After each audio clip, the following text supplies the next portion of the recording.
Euroregioni News.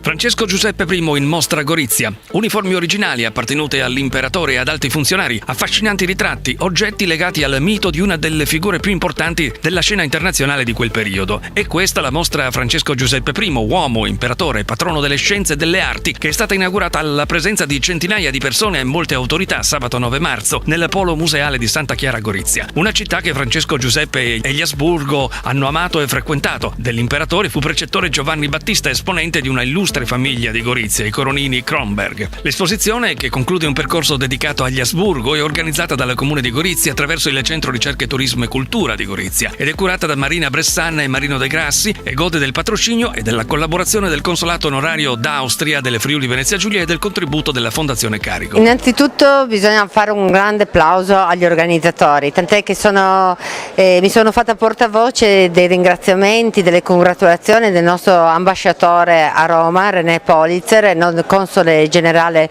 Wolfgang Spandiger, perché hanno seguito la trilogia di queste mostre che sono state fatte a Gorizia. Si auspicano anche di venire presto a visitare, soprattutto il console Spandiger.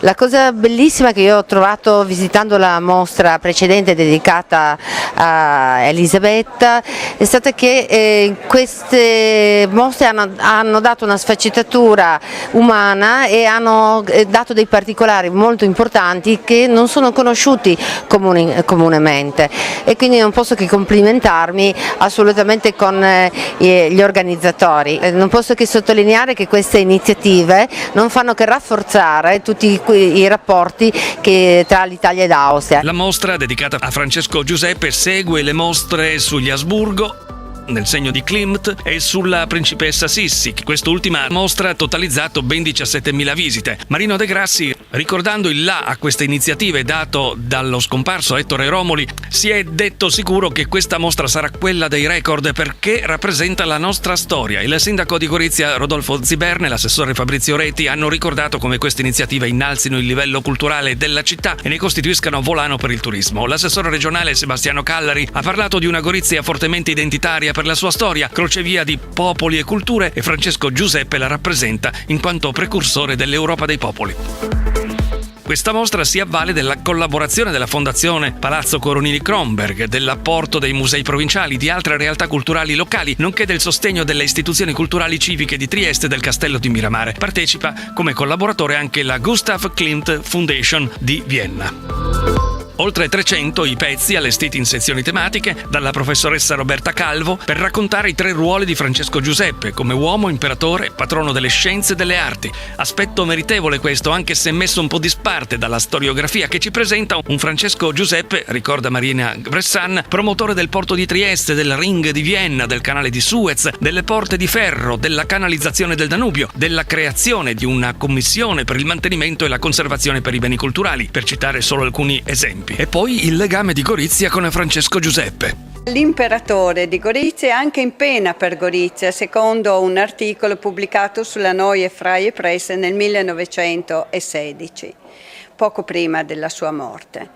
Ebbene, un uomo legato al suo stato di imperatore, nasce per essere imperatore.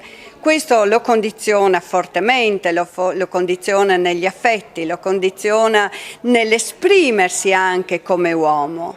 Un uomo che soffrì come uomo moltissimo, perché soffrì soprattutto di una grandissima, grandissima solitudine. Era praticamente quasi sempre solo.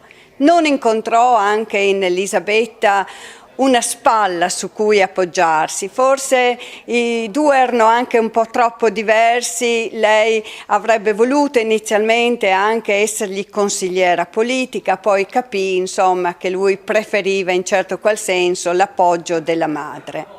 Ma sicuramente, ecco, Gorizia rimane nel cuore di Francesco Giuseppe. Gorizia che era poi legata agli Asburgo, alla casa Asburgo, come l'arciduchessa Sofia, la madre, che veniva in villeggiatura in quel di Gorizia con i fratelli minori di Francesco Giuseppe, Carlo Ludovico e Ludovico Vittorio. Gli stessi che poi, soprattutto Carlo Ludovico, che trascorsero anche delle permanenze di diversi mesi in questa città. Quindi sicuramente, ecco, il tributo a Gorizia lo si doveva a Francesco Giuseppe, anche perché il suo precettore era Giovanni Battista Coronini, l'uomo che formò Francesco Giuseppe, che costituì proprio un esempio anche per Francesco Giuseppe, e perché no anche il figlio Pietro, che fu compagno di gioco di Francesco Giuseppe. Questo è un aspetto molto singolare. Francesco Giuseppe non fu educato per avere amicizie, lui era sempre tenuto molto in disparte, nel senso che già da piccolo gli si doveva tributare così una certa riverenza, per quanto fosse ancora arciduca d'Austria. E quindi si trovò a un certo punto della sua vita anche a spartire il destino politico con Tafe, che era suo compagno di gioco, e in certo qual senso anche con Piero Coronini, che fu per un certo periodo presidente del Parlamento.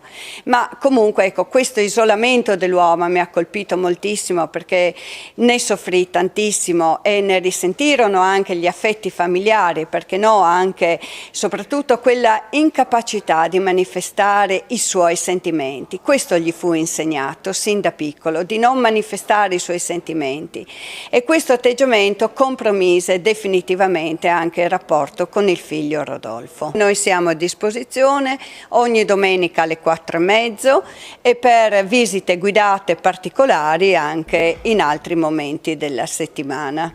Questa mostra rappresenta un ritratto del sovrano, per 68 anni servitore dell'Austria in tutte le sue contraddizioni, condannato dall'educazione alla formalità e alla solitudine. Per Francesco Giuseppe prima di tutto veniva l'impero, la dinastia regnante. Tra le sconfitte che mutilarono l'impero cercò di fronteggiare i nazionalismi che scatenarono la prima guerra mondiale. La mostra evidenzia anche le due donne che furono accanto all'imperatore, la madre, l'arciduchessa Sofia, che ebbe ruolo fondamentale nella sua educazione, e la moglie Sissi, che con Francesco Giuseppe ebbe un rapporto distante. La mostra è accompagnata da un pregevole catalogo per veste e contenuti, alla cui redazione hanno partecipato ben 12 autori. Euroregione News.